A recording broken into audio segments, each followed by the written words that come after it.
Hallelujah. सबको मेरा जय मसीह की प्रेज द लॉर्ड। और उम्मीद करता हूँ आप सब लोग अच्छे हैं, तंदुरुस्त हैं और परमेश्वर आप सबके साथ हो। जल्दी से मेरे साथ आज के पद्यांश में जाएं। मैं थोड़ा बहुत ही एक छोटा सा संदेश आपके बीच में लेकर आया हूं और ऑनलाइन प्लेटफॉर्म है, इसलिए मैं इसको छोटे से छोटा रखना चाहता हूं और बड़े जुनून के साथ मैं आपको ये बातें बताना चाहता था, क्योंकि ये बड़े भेद की और एक तरीके से कुंजियां हैं और एक सीक्रेट्स हैं परमेश्वर के वचन में उन्नति करने के, अपनी ज़िंदगी में आत्मिक उन्नति करने के और हर एक पहलू में अपने जीवन में उन्नति करने के। मैं इसे बड़े जुनून के साथ आप सबके बीच में खड़ा होकर प्रचार करना चाहता था, लेकिन अनफॉर्चुनेटली नहीं कर पा रहे हैं ऐसा। किसी ने भी ऐसा सोचा नहीं था कि 2020 साल ऐसा होगा और हम सब लोग मिल नहीं पाएंगे, लेकिन फिर भी परमेश्वर का वचन मैं आपके बीच में लेके आया हूं। तो हम जल्द से जल्द इस वचन को सुने और आप इस वचन पर अमल करें। जो आज का वचन है वो है रोमियो 12 उसकी पहली और दूसरी आयत। तो आप ध्यान से सुने और यदि आपके हाथ में बाइबल है तो आप इसे मेरे साथ पढ़ें। हालेलुया। रोमियो 12 अध्याय उसकी पहली और दूसरी आयत। इसलिए हे भाइयों, मैं तुमसे परमेश्वर की दया स्मरण दिलाकर विनती करता हूं कि अपने शरीरों को जीवित और पवित्र और परमेश्वर को भावता हुआ बलिदान करके चढ़ाओ, यही तुम्हारी आत्मिक सेवा है। इस संसार के सदृश्य न बनो, परंतु तुम्हारे मन के नए हो जाने से तुम्हारा चाल चलन भी बदलता जाए, जिससे तुम परमेश्वर को भली और भावती और सिद्ध इच्छा अनुभव से मालूम करते रहो। हालेलुया। तो इस प्रकार हमने पढ़ा कि ये जो पैसेज है, मेनली आपको पता चल गया होगा कि ये जो पैसेज है यहाँ पे दो तीन बातें बड़ी अहम है। एक तो पहली बात बोलता है आत्मिक सेवा, कहता है यही तुम्हारी आत्मिक सेवा है, उसके विषय में मैं कुछ बोलना चाहूँगा। और बाद में कहता है कि तुम्हारे मन के बदलने के साथ तुम्हारा चाल चलन भी बदलता जाए। हालेलुया। तो आज के जो टॉपिक है, मैंने इन दो तीन बातों से लिया। आज का जो टॉपिक इस प्रकार से जाता है कि ऐसा मैंने लिखा है कि परिवर्तन के बिना, ट्रांसफॉर्मेशन के बिना, ट्रांसफॉर्मेशन शब्द आप याद रखें, ट्रांसफॉर्मेशन के बिना कुछ भी हमारे जीवन में नहीं हो सकता। ट्रांसफॉर्मेशन के बिना परमेश्वर की प्रतिज्ञाएं हमारे जीवन में रियल नहीं, वास्तविक नहीं बनेगी। ट्रांसफॉर्मेशन पर जब तक हम स्वयं परिवर्तन, व्यक्तिगत रीति से परिवर्तित नहीं हो जाते अपने जीवन में, हमारे जीवन में परमेश्वर की आशीषें एक्टिवेट नहीं होंगी। लहू की आशीषें, परमेश्वर के वचन की आशीषें, पवित्र आत्मा की आशीषें, भौतिक आशीषें, शारीरिक और आर्थिक आशीषें, कुछ भी हमारे जीवन में है जो वास्तविक नहीं होंगी।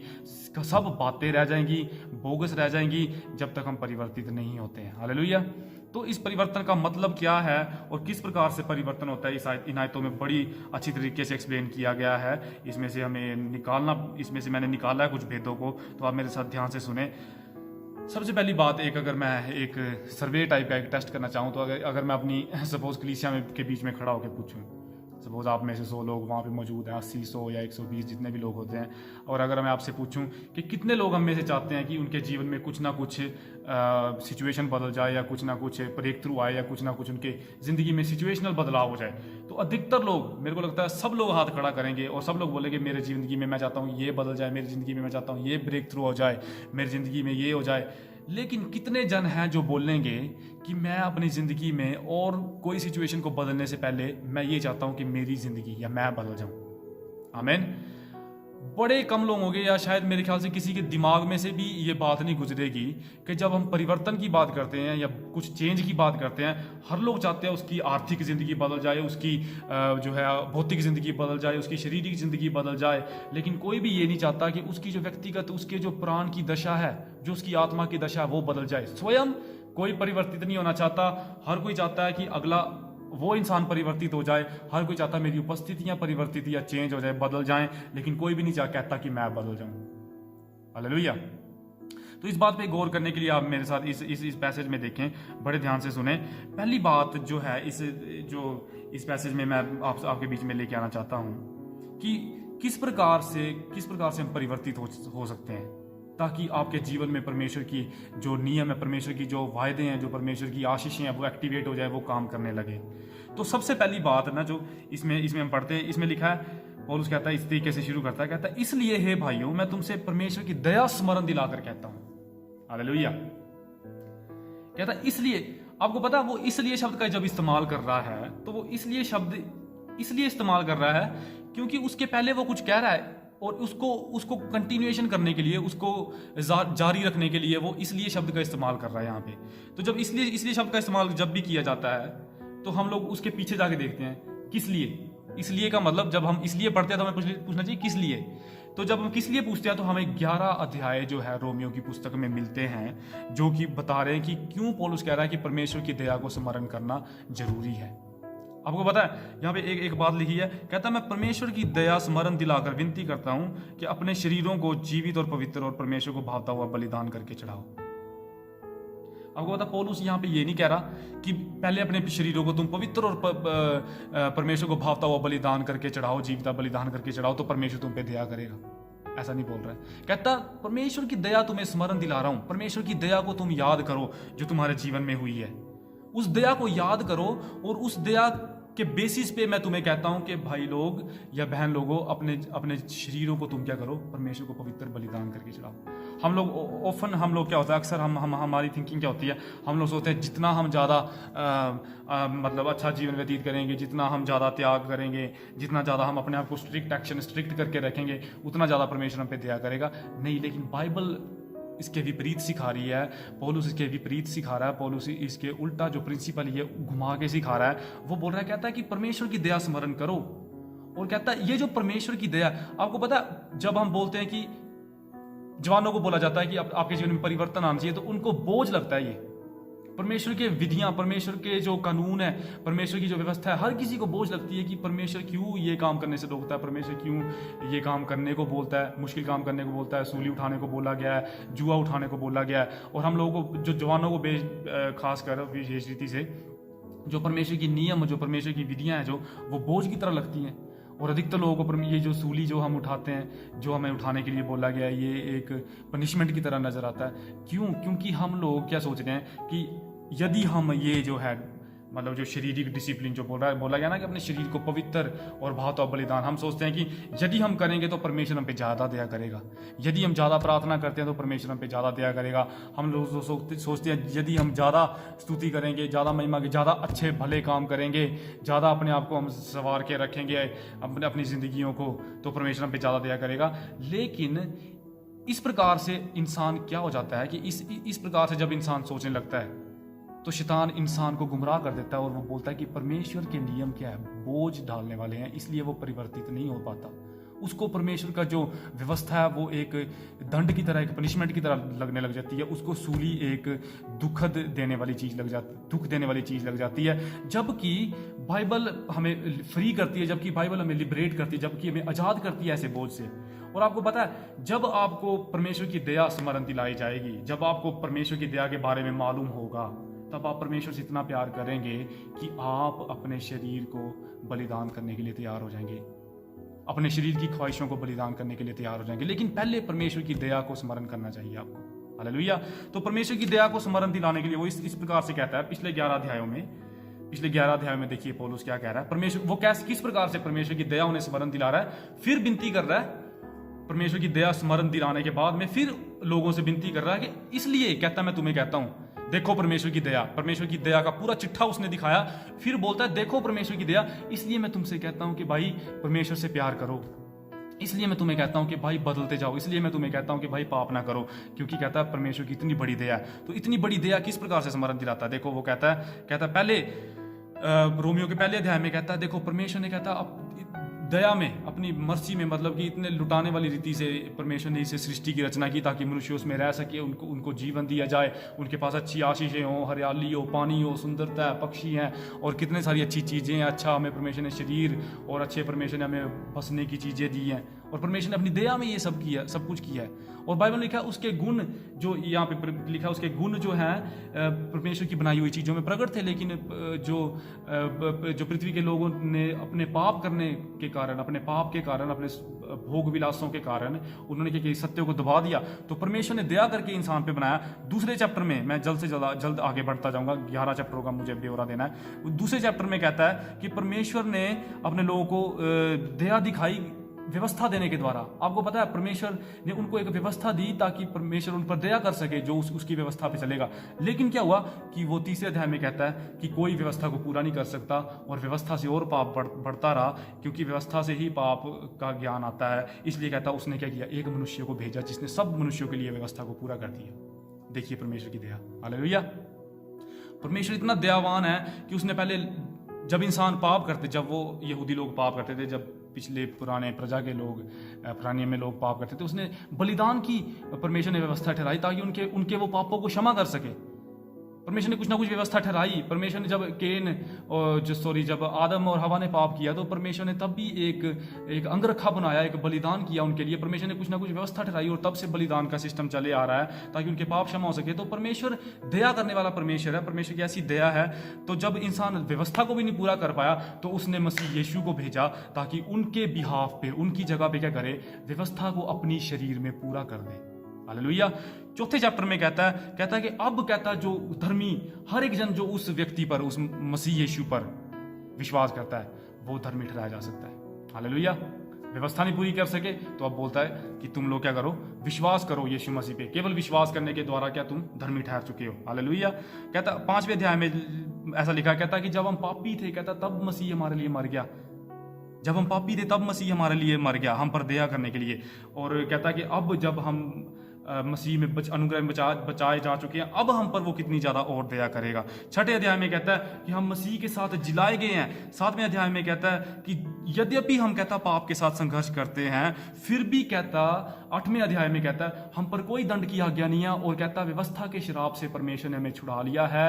हम लोगों के हम जो क्रिश्चियन, हम जो लोग जो मसीह के जो अंडर है, जो मसीह की जो अनुग्रह में है, उन लोगों के विरुद्ध, आप रोमियो 8 अध्याय पढ़े, उन लोगों के विरुद्ध जो पाप और मृत्यु की व्यवस्था कार्य नहीं करती, काम नहीं करती। जो बाहरी लोग हैं, जो मसीह के अनुग्रह से बाहर हैं, वो लोग जब पाप करते हैं तो उनके ऊपर मौत आती है। लेकिन हम लोग जो मसीह है, हमारे ऊपर दंड की कोई आज्ञा नहीं है। देखिए ये परमेश्वर का अनुग्रह है, ये परमेश्वर की दया है जो पौलुस उनको स्मरण दिला रहा है। 9वें अध्याय में कहता है कि परमेश्वर के, वो इस बात के ऊपर एक बहस पेश कर रहा है। कहता है कि परमेश्वर ने कहता बिना किसी खूबी के, कहता ये धार्मिकता कहता विश्वास करने वालों को दे दी। हालेलुया। उसने कोई खूबी नहीं देखी, इसलिए उसमें कहता है कि जिस पर मैं दया करना चाहूंगा उस पर मैं करूंगा। कहता फिर उनके हृदय को मैंने कठोर किया। तो परमेश्वर की ऐसी दया है, उसने कोई खूबी भी नहीं देखी किसी के अंदर, और उसने बिना खूबी देखे ही चुनाव किया और दया की लोगों के ऊपर। हालेलुया। विशेषकर हम लोगों के ऊपर जो मसीह के अनुग्रह में है। 10वें और 11वें अध्याय में कहता है कि यहूदी भी बचा लिए जाएंगे, परमेश्वर ने उनको भी छोड़ा नहीं है। सब बातों से पावरफुल जो मुझे जो आयत लगती है जो रोमियो की पुस्तक में, वो इस प्रकार से कहता है मैं सुसमाचार से लजाता नहीं हूँ। ये सब सारा सुसमाचार है, अच्छी खबर है कि हम लोग अनुग्रह के द्वारा, विश्वास करने के द्वारा बचाए जा चुके हैं। तो पौलुस कहता है कि मैं सुसमाचार से लजाता नहीं हूँ, क्योंकि कहता है ये विश्वास करने वालों के लिए परमेश्वर की सामर्थ है। हालेलुया। आपको पता है शैतान आपको क्यों दोष लगा के चले जाता है? शैतान आप क्यों दोष की भावना से में जी लेते हो? क्योंकि आपको सुसमाचार का नहीं पता, और ये सुसमाचार आपके अंदर सामर्थ्य में तब्दील नहीं हुआ है। हालेलुया। कहता है जिनको परमेश्वर ने धर्मी ठहराया है उन 12वें अध्याय एक आयत में लिखा है, रोमियो में ही शायद 9वें 10वें में होगा कहीं शायद, तो वहां पे लिखा है, कहता है कि जिनको परमेश्वर ने धर्मी ठहराया उन पर कौन दोष लगाएगा।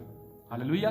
तो देखिए आप, परमेश्वर की दया इस प्रकार से हम लोगों पे हुई है कि ये सब मसीह में हमारे ऊपर ये आशीषें हैं। मसीह के अनुग्रह में हम जो मसीह में है, वी आर, जो हम इन क्राइस्ट हैं, जो मसीह में, हम सबके ऊपर ये दया है। तो हम जब सबके ऊपर ये दया है और परमेश्वर ने हमसे इतना प्यार किया, वो हमसे नफरत नहीं करता, है ना। जब हम गिर भी जाते, जब हम पाप के साथ संघर्ष भी कर जाते, जब हम कमजोरी में व्यवस्था के विरुद्ध भी हो जाते, हम कभी कभार जब हम शरीर में कमजोर भी होते हैं, तब परमेश्वर क्या करता है, हमें मसीह के लहू की ओर देखता है और हमें क्या करता है, क्षमा करता है। हालेलुया।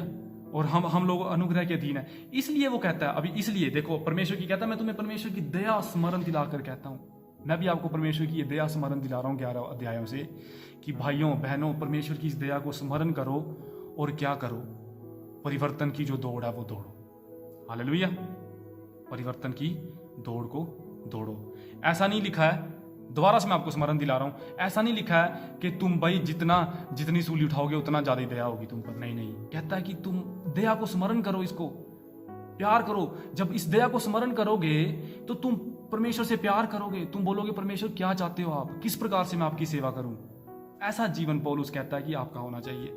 जब आप उसकी स्लीव की ओर देखोगे, उसके लहू की ओर देखोगे, उसके कांटों के ताज की ओर देखोगे, तब पौलुस कहता है याद करो और फिर बोलो परमेश्वर मैं क्या करूं तेरे लिए। हालेलुया। फिर आपको उसकी आज्ञाएं बोझ नहीं लगेगी, फिर आपको उसके नियम जो वो बोलता है कि ये ना करो और ये करो, परमेश्वर की आज्ञाएं, तब आपको उसके दिए हुए काम, उसके दी हुई स्लीव आपको बोझ नहीं लगेगी, आपको आनंद आएगा उसे उठाने में। हालेलुया। तो दूसरी ये जो थी, पहली बात है कि परमेश्वर की दया को जानो, स्मरण करो, इसलिए परिवर्तित होते जाओ। दूसरी वो बात कहता है कि अपने मैं जो इस प्रकार से इसको मैंने ढाला है इस पॉइंट को, आप जब परमेश्वर की दया को स्मरण कर चुके हों, जब आपको पता चल गया, सुसमाचार की सामर्थ को अनुभव कर चुके हो, जब अब आप मसीह में हो, तब आपका एक सफर है। हालेलुया। तब आपका एक सफर है। तो पहली बात, परमेश्वर की दया को जानो, अपने सफर को जानो। सफर क्या, मैं आपको बताता हूं इसी पैसेज में से। सफर इस प्रकार से है, वो कहता है कि कहता है अपने शरीरों को पवित्र बलिदान करके चढ़ाओ। पहली बात शरीर, मेरे साथ तीन चीज नोट करें। यही कहती दूसरी बात कहता है यही तुम्हारी क्या है, आत्मिक सेवा है। तो दूसरी बात क्या, आत्मा। पहली बात होगी शरीर, अपने शरीर को पवित्र भावता बलिदान, शरीर। फिर कहता है यही तुम्हारी आत्मिक सेवा है। तीसरी एक और बात कहता है संसार के सदृश ना बनो, पर तुम्हारे मन के नए हो जाने से तुम्हारा चाल चलन भी बदलता जाए। तुम्हारा मन, तो तीन चीजें आ गई देखो। पहली है शरीर, दूसरी आ गई आत्मा, फिर मन, ऐसा लिखा है। लेकिन इसको आपको शरीर, मन, और आप इसको शरीर, प्राण और आत्मा भी बोल सकते हैं। हालेलुया। तो मैं आपको सफर के बारे में बताना चाहता हूं कि मैं किस सफर की बात कर रहा हूं आपके बीच में। हम लोग जो मसीह में है, हमें परमेश्वर ने एक सफर में रखा है। हमें परमेश्वर ने इसलिए ये जीवन दिया है। इसलिए हम, अगर हमारी आत्मा बचाई जा चुकी है, तो हम लोग आज ही क्यों नहीं परमेश्वर हमें बुला लेता? क्यों उसने हमें पृथ्वी पर रखा? क्योंकि वो चाहता है कि हम एक सफर तय करें, वो है परिवर्तन का सफर। और परिवर्तन का सफर का इस तरीके से जिक्र है इस पैसेज में। कहता है कि अपने शरीरों को क्या करो, पवित्र बलिदान करके चढ़ाओ। और कहता तुम्हारा मन नया होता जाए, और कहता तुम क्या हो, आत्मिक बनते जाओ। ये तुम्हारी आत्मिक सेवा है। हालेलुया। क्या सबने सुना ध्यान से? कहता है तुम अपने शरीरों को पवित्र बलिदान करके चढ़ाओ, शरीर। कहता और तुम्हारा मन बदलता जाए, संसार के सदृश ना बनो, मन बदलता जाए, शरीर, मन। तो और तीसरी बात है, कहता है यही तुम्हारी आत्मिक सेवा है। कहता है ऐसा करने से तुम क्या हो जाओगे, आत्मिक होते जाओगे। हालेलुया। अब आपको पता है हम लोग शारीरिक हैं। जब हम मसीह को नहीं जानते तब हम लोग शारीरिक होते हैं, लेकिन जब हम मसीह को जान लेते हैं तब हमारा प्राण है जो बदलता जाता है। हम लोग जो हमारा मन जो है बदलता जाता है। हम लोग शारीरिक काम नहीं करते। शरीरों को जब हम चढ़ाना शुरू कर देते हैं, शारीरिक ख्वाहिशों को मार के जीना शुरू कर देते हैं, तब हमारे प्राण का, हमारे मन का शुद्धिकरण होना शुरू हो जाता है। और कहता है इस प्रकार से हम क्या होने लग जाते हैं, हम आत्मिक होने लग जाते हैं। हालेलुया। बड़े सारे लोगों ने सोचा होगा कि मैं तो एक अच्छा इंसान हूं, फिर भी परमेश्वर मेरे जीवन में काम क्यों नहीं करता? आपको पता है आप इस धोखे में हैं। परमेश्वर ने आपको एक बुरे इंसान से अच्छा इंसान, बुरे शारीरिक इंसान से एक अच्छा शारीरिक इंसान नहीं बनाने के लिए आपको सूली पर जान दी। परमेश्वर ने आपको शारीरिक से आत्मिक बनाने के लिए ये सब कुछ किया है। हालेलुया। क्यों परमेश्वर ने आपको शारीरिक से आत्मिक बनाने के लिए ये सब कुछ किया है जिसका अब हमने वर्णन किया है? वो इसलिए क्योंकि परमेश्वर आत्मा है। उसकी आराधना करने वाले आत्मा में आराधना करें। और परमेश्वर जो कि एक आत्मा है, केवल एक आत्मा ही उसके साथ एक हो सकती है। शरीर पापी है, शरीर करप्ट है, शरीर नाशवान है, ये खत्म हो जाएगा। लेकिन आत्मा अमर है, क्योंकि वो परमेश्वर का आत्मा है हमारे अंदर। बाइबल में लिखा है जब उसने आदम को बनाया तो अपने श्वास को क्या किया, उसने उसके नथनों में फूंक दिया, और वो उसके अंदर जो परमेश्वर का जीवन, परमेश्वर का आत्मा जब गया तो वो एक जीवित प्राणी बन गया। ये परमेश्वर का आत्मा हमारे अंदर अमर है और ये मरेगा नहीं। और यही आत्मा जो है, यही आत्मिक इंसान परमेश्वर चाहता है कि हम बने। तो यदि आप अच्छा बनने की कोशिश कर रहे हैं और आप ताज्जुब कर रहे हैं कि मैं तो एक अच्छा इंसान हूं, मैं बुरा इंसान था, मैं अच्छा इंसान बन गया हूं, लेकिन मैं आपको कहना चाहता हूं परमेश्वर ने आपको बुरे से अच्छा इंसान नहीं बनाना। ठीक है, अच्छे इंसान बनना चाहिए, वो एक साइड का टॉपिक है, वो एक मेन जो टॉपिक नहीं है। मेन बात क्या है, परमेश्वर आपको शारीरिक से आत्मिक बनाना चाहता है, लेकिन बीच में प्राण होता है। शरीर और आत्मा के बीच में प्राण होता है। तो ये सफर है। जब आप शरीर की ख्वाहिशों को मारना शुरू करोगे, टीवी देखना बंद कर दिया, ठीक है, फिल्मी गाने सुनने बंद कर दिए, सुस्ती बंद कर दी, लड़कों के बीच में खड़े होना बंद कर दिया, गाली गलौज करने वाले, चुगली करने वाले लोगों के बीच में बैठना बंद कर दिया। जब आपने शरीर को सूली पर चढ़ाना शुरू कर दिया, शरीर को आपने प्रार्थना में ढालना शुरू कर दिया, शरीर को अपने वचन पढ़ने में, शरीर को अपने पवित्र लोगों के साथ संगति करने में, आराधना में जाने में, उपवास में, जब आपने अपने शरीर को इस प्रकार से आपने डिसिप्लिन किया, आप अपने शरीर को आप इस प्रकार से जब आप त्यागना शुरू कर देते हैं, तब आपका क्या हो जाएगा? आपका मन बदलना शुरू हो जाएगा। और आपके मन के बदलने से क्या हो जाएगा? आप कहते हैं आत्मिक बन जाओगे। Hallelujah, hallelujah. एक अच्छे इंसान और एक आत्मिक इंसान में फर्क होता है। और एक आत्मिक इंसान है जो परमेश्वर की बातों को जानता समझता है। हालेलुया। वो परमेश्वर के हृदय को जानता है, परमेश्वर उसके जीवन में काम करता है, वो परमेश्वर को पुकारता है और परमेश्वर उसकी प्रार्थना को सुनता है। हालेलुया। वो एक आत्मिक मनुष्य होता है। हालेलुया। वो एक अच्छा मनुष्य नहीं होता। अच्छे मनुष्य दुनिया में भी बहुत है, बड़े पुण्य काम करने वाले अच्छे लोग भी हैं, लेकिन अच्छे लोग बन के फायदा नहीं होगा, मैं आपको बता रहा हूं। हालेलुया। मेरी बात आप लिख लें। मैं पत्थर पे लकीर मार के कह सकता हूं कि अच्छे बनने से कोई फायदा नहीं होगा। अच्छे बने, अपने लिए बने, परमेश्वर आपको अच्छे बनने से भी परमेश्वर आपको संभालेगा, जीवन देगा। एक अच्छा बेटा बने, उसकी प्रतिज्ञाएं, अच्छे बाप बने, उसकी आशीषें हैं। लेकिन अगर आप परमेश्वर की आशीष, परमेश्वर के ब्रेक थ्रू अनॉइंटिंग को चाहते हैं, तो आपको अच्छा इंसान नहीं, आपको आत्मिक इंसान बनना पड़ेगा। हालेलुया। और आत्मिक इंसान कैसे बनता है? आत्मिक इंसान बंदा, एक इंसान परमेश्वर का वचन खाने से बनता है। क्योंकि ये है जो कहता है स्वर्ग से उतरी जो रोटी है वो मैं हूँ, यीशु मसीह ने कहा। और यीशु मसीह को कहा गया कि आदि में वचन था, वचन परमेश्वर के साथ था और वचन ही परमेश्वर था। तो ये जो वचन है, यीशु मसीह वचन है। और वचन, यीशु मसीह ने कहा ये जो मेरी बातें जो मैं तुमसे कहता हूँ यही जीवन और आत्मा है। यीशु मसीह ने कहा मैं जो वचन हूँ, मतलब वचन आत्मिक मन्ना है। जो इंसान वचन को खाता है, जिसके हृदय में वचन बस जाता है, वो एक आत्मिक मनुष्य बन जाता है। हालेलुया। लेकिन अपने शरीर को क्या करना पड़ेगा? शरीर को बिठाना पड़ेगा प्रार्थना में, शरीर को बिठाना पड़ेगा आराधना में, शरीर को बिठाना पड़ेगा उपवास में, शरीर को उठाना पड़ेगा चुगली करने वाले लोगों के बीच में से, शरीर को उठाना पड़ेगा गाली गलौज करने वाले लोगों के बीच में से, शरीर को टीवी के आगे बैठने से, अश्लील गंदे गाने सुनने जो टीवी में आते हैं उन चीजों से आगे से उठाना पड़ेगा। और इस शरीर को क्या करना पड़ेगा? बलिदान करना पड़ेगा। हालेलुया। तो यदि आप बलिदान करने के लिए तैयार है तो ब्रेक थ्रू आपका है। हालेलुया। एक आत्मिक इंसान की आशीषों को शैतान छू नहीं सकता। मैं फिर से कह रहा हूं, एक आत्मिक इंसान जो इन परमेश्वर के अभिषेक से, रूह से जलता रहता है, उसकी आशीषों को, परमेश्वर की प्रतिज्ञाओं को पूरा होने के लिए उसके इंसान के जीवन में शैतान रुकावट नहीं बन सकता, वो नहीं कर पाएगा। कहां रहे हैं? हालेलुया। तो दूसरा पॉइंट मेरा ये था कि आपका एक आत्मिक सफर है। आत्मिक सफर अच्छा इंसान बनना नहीं है, आपका सफर है जो मसीह में, वो परिवर्तन का है और वो शारीरिक से आत्मिक बनने में है। हालेलुया। शारीरिक, फिर मन का नया हो जाना, फिर आत्मिक, तब आप परमेश्वर की आशीष को देखेंगे। हम लोग क्या कोशिश करते हैं? हम लोग बड़ी सारी आशीषें चाहते हैं अपने जीवन में, लेकिन हमें नहीं मिलती आशीषें। क्यों? क्योंकि परमेश्वर ने साफ साफ कहा, कहता पहले उसके धर्म और राज्य की खोज करो तो ये सब चीजें क्या हो जाएगी? तुम्हें मिल जाएंगी। हालेलुया। पहले परमेश्वर के धर्म और उसके राज्य, पहले आत्मिक चीजों की खोज करो, कहता है, तो शारीरिक रीति चीजें तुम्हारे पीछे आ जाएंगी। हम लोग शारीरिक चीजों के पीछे भागते हैं, मांगते रहते हैं परमेश्वर से शारीरिक चीजें, और हम आत्मिक भी नहीं मिलती, शारीरिक भी नहीं मिलती। क्योंकि नियम परमेश्वर का यह है कि तुम आत्मिक बातों की खोज करो, क्योंकि तुम आत्मा हो, परमेश्वर आत्मा है, परमेश्वर आत्मा और आत्मा के साथ संबंध में रहता है। और जब तुम आत्मिक हो जाओगे तो शारीरिक रीति से परमेश्वर ऑटोमेटिकली तुम्हें ब्लेस करेगा बिना मांगे। हालेलुया। यदि तुम आत्मिक आशीषें मांगोगे तो शारीरिक आशीषें तुम्हारे पीछे आ जाएंगी।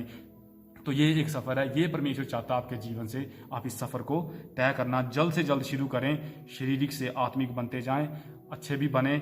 ऐसा नहीं मैं कह रहा कि अच्छे ना बने, एक अच्छे इंसान बने। तीसरा पॉइंट बड़ी जल्दी मैं खत्म करूंगा, टाइम बहुत जल्दी दौड़ा जा रहा है। तीसरी बात, मैं जो आखिर बात आपके बीच में कह रहा हूं वो ये है कि परमेश्वर की इच्छा को तब आप जानने पाओगे। कैसे जानने पाओगे? हम लोग क्या चाहते हैं? परमेश्वर अपनी इच्छा हमें बताए। क्या परमेश्वर मैं इस लड़के के साथ शादी करूं या इस लड़की के साथ शादी करूं?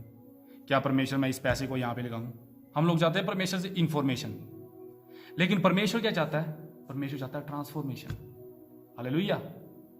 कहता है कि यहाँ पे लिखा है, कहता है जिससे तुम परमेश्वर की भली, कहता है जब तुम्हारा चाल चलन बदलता जाएगा ना, जब तुम ट्रांसफॉर्म होगे, रूपांतरित होगे, आत्मिक रीति से तुम परिपक्व हो चुके हो, तुम अभी अभी स्पिरिचुअल एक मैच्योर इंसान बन चुके हो, आत्मा का फल तुम्हारे अंदर है, तो अब तुम एक नए इंसान बन गए हो, तो कहता है तुम क्या हो जाओगे, परमेश्वर की इच्छा को तुम जानने पाओगे, अनुभव से मालूम करने वाले इंसान बन जाओगे। भेद की बात पता क्या है? भेद की बात मैं आपको बताता हूं। एक इंसान जो होता है उसका 95% जो जीवन होता है वो पता कैसे निकल जाता है? बिना सोचे समझे निकल जाता है। सिर्फ इंसान हो सकता है अपनी शादी के पीछे, घर खरीदने से पहले, जगह खरीदने से पहले सोचता होगा, बाकी 95% उसका जीवन ऐसे निकल जाता है। जो बोलता है बंदा, उठ के चला जाता है, आ गया वापिस, छोटी छोटी बातें होती हैं, इस क्या बोलना है क्या नहीं बोलना है, ऐसी निकलती रहती है बातें मुंह से, सोचता ही नहीं है वो। और कितने क्या 95% जीवन में हमारा जो हम जीते हैं, 5% तो छोड़ दो, शायद उसमें हम पूछते होंगे परमेश्वर की इच्छा जानने की कोशिश करते होंगे, पास्टर के पास जाते होंगे, लेकिन 95% जो हमारा जीवन होता है वो ऐसे निकल जाता है, हम कभी भी नहीं पूछते कि परमेश्वर तेरी इच्छा है कि नहीं, क्योंकि एकदम से रिप्लाई करना होता है। कई बात हम कर रहे हैं, बैठे हैं, हम कहीं पे चले गए, किसी ने बोला कुछ, हमने मान लिया, हम लोग 95% जीवन अपना ऐसे जी देते हैं बिना सोचे समझे। सिर्फ 5% जीवन हम क्या करते हैं, सलाह मशवरा ले लेते हैं कहीं ना कहीं से, वो भी बड़े बड़े मुद्दों में। कई लोग तो शादी के लिए भी सलाह मशवरा नहीं लेते, वो तो ऐसे ही फोटो देख के या बाजार में लड़की देख के पीछे पड़ गए या इसी प्रकार से शादियां कर लेते हैं। और 5% तो लोग तो वो भी सोचने का समय नहीं लेते, लेकिन 95% एक मतलब एक एवरेज जो इंसान का होता है जो बिना सोचे समझे निकल जाता है। कहने का मतलब ये है कि अगर हम परिवर्तित इंसान हैं तो हमारा जो ये जो 95% हम बिना सोचे समझे निकालते हैं, हमारे जो डिसीजंस है ये इसमें से आएंगे जो हम हैं, जो हमारी व्यक्तिगत जो हमारी पर्सनैलिटी है। यदि हम एक रूपांतरित एक परिवर्तित इंसान है तो हमारा जो ये जो 95% जो फैसले होते हैं जो बिना सोचे समझाते हैं, ये एक परिवर्तित इंसान में से, एक बदले हुए इंसान में से बाहर निकलेंगे और ये सब अच्छे ही होंगे। हालेलुया। लेकिन अगर हमारा जीवन परिवर्तित नहीं है तो फिर हम हर डिसीजन, हर एक हमारा जो निर्णय है वो गलती होगा, क्योंकि हम लोगों की क्या है, हम लोगों का व्यक्तिगत जो व्यक्ति के रूप में हम जो हमारी पर्सनैलिटी ही खराब है, हमारी जो मानसिकता ही खराब है। हालेलुया। यदि हमारी मानसिकता ही खराब होगी तो हम हर फैसले गलती लेंगे। इसलिए परमेश्वर कहता है, परमेश्वर भी स्वयं जानता है कि 95% जीवन इंसान का जीवन वो सोचे समझे बिना बिताता है। इसलिए परमेश्वर कहता है कि तुम्हारा व्यक्तित्व भी बदल जाए, तुम्हारी मानसिकता ही बदल जाए, ताकि जो भी तुम कुछ बोलो, जो भी तुम करो बिना सोचे समझे भी, वो भी अच्छा ही हो। हालेलुया। क्योंकि हर बात में हम परमेश्वर के पास उपवास का समय लेके नहीं आ सकते, क्योंकि कई बार जीवन में एकदम से फैसले लेने पड़ते हैं, एकदम से बातें बोलनी पड़ती है। हालेलुया। तो परमेश्वर चाहता है कि हमारी मानसिकता को, हमारे मन को ही नया कर दे, ताकि जो 95% जीवन है जो हम जी देते हैं बिना सोचे समझे, वो भी क्या हो, अच्छे फैसले उसमें से भी निकले, ताकि परमेश्वर हमें आशीष दे सके। हालेलुया। तो हम चाहते हैं कि परमेश्वर हमें बड़े बड़े मुद्दों में अपनी इच्छा बताए। परमेश्वर अपनी इच्छा नहीं बताएगा, परमेश्वर हमें क्या चाहे, बदलना चाहता है। जब हम बदल जाएंगे तो हम अच्छे निर्णय लेंगे। हालेलुया, है ना। जब अगर हम परिवर्तित नहीं है, यदि हम शारीरिक हैं तो हमारा डिसीजन भी शारीरिक होगा। यदि हम आत्मिक है तो हमारा डिसीजन भी आत्मिक होगा। एक शारीरिक इंसान जब एक शादी करने जाएगा तो एक शारीरिक लड़की से शादी कर लेगा। एक शारीरिक लड़की जब शादी के लिए लड़का देखना होगा तो वो एक शारीरिक खूबियां देखेगी उसमें। लेकिन एक परिवर्तित एक आत्मिक जो लड़का है वो एक आत्मिक लड़की देखेगा, एक आत्मिक लड़की एक आत्मिक लड़का देखेगी। हालेलुया। आपको पैसा कहाँ पे लगाना है, मदद करनी है, अपने सुख भोग विलास लक्ष्य जो आपको चाहिए भी नहीं उसमें कैसे क्या करना है आपको, तब परमेश्वर आपकी जब मानसिकता जब आपके अंदर बाहर आपको बदल देगा, तब आप अच्छे फैसले लेने लगोगे। यही परमेश्वर की इच्छा है आपके लिए। परमेश्वर की सबसे बड़ी इच्छा आपके लिए ये है कि आप ट्रांसफॉर्म हो जाओ। हालेलुया। परमेश्वर की इच्छा ये नहीं है कि वो आपको बड़ा सारा पैसा धन दौलत दे दे, पहले आप ट्रांसफॉर्म्ड हो जाओ, फिर परमेश्वर की सब आशीषें आपके पीछे पीछे आ जाएंगी। तो परमेश्वर आपको इन वचनों से आशीष दें। पहला पॉइंट ये था मेरा, मैं फिर से दोबारा से छोटे से शब्दों में उसको दोबारा से आपको याद दिलाना चाहता हूँ कि परमेश्वर की दया स्मरण करें और क्या करें, अपनी सूली उठाना शुरू करें। दूसरी बात, इस सफ़र को आप तय करना शुरू करें। यदि आप अभी शरीर के पीछे चल रहे हैं तो आप आत्मिक सफ़र की वो करें, शारीरिक से आत्मिक में रूपांतरित हो जाएं, शारीरिक से अच्छे ना बने, शारीरिक से एक अच्छा शरीर बनने की कोशिश ना करें। और बाइबल कहती है इस शरीर में से कुछ भी अच्छा नहीं निकल सकता। हालेलुया। यीशु मसीह को किसी ने बोला, यीशु मसीह शरीर में था, यीशु मसीह को किसी ने बोला हे उत्तम गुरु, गुड टीचर, यीशु मसीह ने भी उसको एक्सेप्ट नहीं किया। कहता कि सिर्फ परमेश्वर ही अच्छा है, सिर्फ आत्मिक ही अच्छा होता है, शारीरिक अच्छा नहीं होता कोई भी। क्योंकि यीशु मसीह को भी पता है कि मैं भी शरीर में हूँ और शरीर पाप करना चाहता है, भले उसने पाप नहीं किया, लेकिन शारीरिक इंसान अच्छा नहीं हो सकता। पौलुस कहता है शरीर नाशवान है। तो शरीर को बदलने की कोशिश ना करें, आत्मा को बड़ा करने की बातें करें। हालेलुया। वचन को खाना शुरू करें, प्रार्थना करना शुरू करें, पवित्र लोगों के साथ संगति करना शुरू करें, चुगली करने वाले लोगों को के साथ छोड़ दें, लड़ाई और झगड़ों में पड़ना छोड़ दें। हालेलुया। तब आप एक आत्मिक इंसान बन जाएंगे। और तीसरी बात, परिवर्तित होते जाएं ताकि आप परमेश्वर की इच्छा जान सके। तब आप जिंदगी में धोखा नहीं खाएंगे, तब आप शैतान आपको भरमा नहीं पाएगा। हालेलुया। हालेलुया। यदि आप परिवर्तित नहीं है, शैतान के जाल में फंस जाओगे। किसी महान, पता नहीं किसने कहा, मुझे बस इतना पता है कि किसी ने कहा है, कहता है यदि अगर सुंदर ना होता तो उसमें कोई भी नहीं फंसता। छल अगर सुंदर ना होता तो उसमें कोई भी नहीं फंसता। आपको पता है जो छल, शैतान के जो भरमाने वाली बातें हैं वो सुंदर ही बन के आती हैं चीज़ें, इसलिए हम उसमें से फंस जाते हैं, लालच में फंस जाते हैं, व्यभिचार में, ऐसी चीज़ों में फंस जाते हैं लोग। क्यों? क्योंकि ये छल है शैतान का, और हम लोग, हमारी मानसिकता खराब है, हम फंस जाते हैं उसमें। लेकिन यदि हम परिवर्तित हैं, परमेश्वर आत्मिक हैं, आत्मिक रीति से परिपक्व हैं, पवित्र आत्मा का फल हमारे अंदर है, सब्र है, धीरज है, दयालु हैं हम, विश्वास योग्य हैं हम, प्यार करने वाले लोग हैं हम, धीरज धरने वाले लोग हैं, तो क्या हो जाएगा? हम लोग धोखा नहीं खाएंगे। हालेलुया। शैतान का कोई भी हथियार हमारे जीवन में काम नहीं करने पाएगा। परमेश्वर आपको इस वचन से आशीष दे। छोटी सी प्रार्थना करना चाहता हूँ आपके साथ। धन्यवाद देते पिता परमेश्वर, आप इस वचन के खुदाबंद सुनाए जाने पर और प्रभु जी सुने जाने पर आशीष दें। जितने कानों पर प्रभु जी ये वचन प्रभु जी पढ़ता है, खुदाबंद होने पाए, उनके मनों में बसने पाए, 60 गुना और 100 गुना फल लाए। परिवर्तन प्रभु जी करने वाला आत्मा, शुद्धिकरण करने वाला आत्मा, महिमा का आत्मा सारे के जीवन में कार्य करे। ये प्रार्थना प्रभु यीशु नासरी के सामर्थ्य नाम से मांगते, आमीन।